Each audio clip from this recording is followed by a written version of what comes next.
This morning, there is growing outrage over a violent arrest of a black man in a Memphis suburb. Cell phone video of the incident, we have to tell you, is disturbing to see. Oakland, Tennessee police officers are accused of racial profiling and excessive use of force in the arrest of Brandon Calloway. They chased him through the family home, and photos taken after the arrest show the suspect bleeding from his head. Now, this all happened after an alleged traffic violation. Danya Backus has the story, including Calloway's reaction. Danya, good morning to you.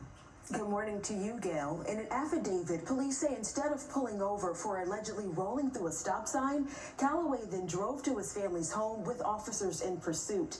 Calloway then ran inside the home, and that's right around the time when this recording taken by his girlfriend begins. Again, we must warn you, this video is graphic.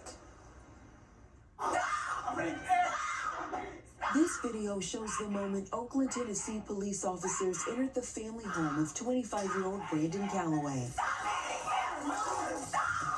The officers can be seen chasing Calloway from room to room, one swinging a baton at him. Then a stun gun is deployed, but police say it had no effect. Why are you chasing him and hitting him? He has no weapon! Calloway is then restrained on the ground when an officer appears to step on his head or neck. Police say Calloway failed to stop at a stop sign and drove 32 in a 20 miles per hour zone. And instead of stopping for police, he drove about half a mile to his family's home. According to the police report, Calloway started running into the house while reaching into his pockets. Photos taken by Calloway's girlfriend showing him bloodied in the street after being detained have caused outrage online. They've been viewed hundreds of thousands of times and have generated almost as many comments. And just watching the video is like, it's like a bad dream. Calloway is a college grad and entrepreneur who says he was completing a DoorDash delivery. The incident happened last weekend, and Calloway says he's still suffering from head and vision problems. You see this stuff happen all the time, and the fact that it happened to me is really mind-blowing. His trauma is a message to the world. This is the wrong way to do things. He didn't ask for the officers to use this amount of force. I'm glad that I'm alive, like blessed, but I wouldn't want any, like, I don't know how people would live with this.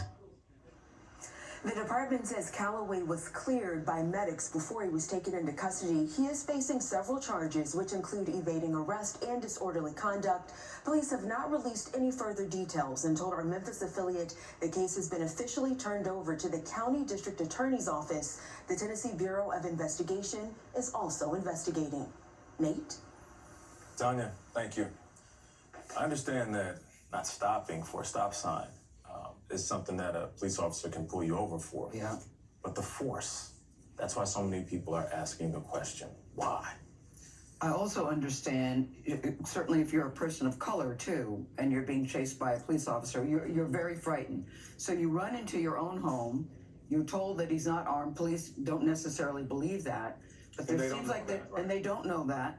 But there seems like there had to be a better way to handle that than what they did. It raises the questions of tactics, because if a person runs, you are interested in catching them. And wondering why they're running. But you can stop outside the house and gather yourself, figure out the situation, and then make an arrest. Yeah. I would think, but this goes to training and tactics, and I'd be interested. I wish officers themselves talked more publicly instead of standing behind unions or spokespeople from departments, because About what they're taught to the do. general public wants to know what the thinking is when they see something like this, because they otherwise don't understand. Right. There's a difference between force and excessive force.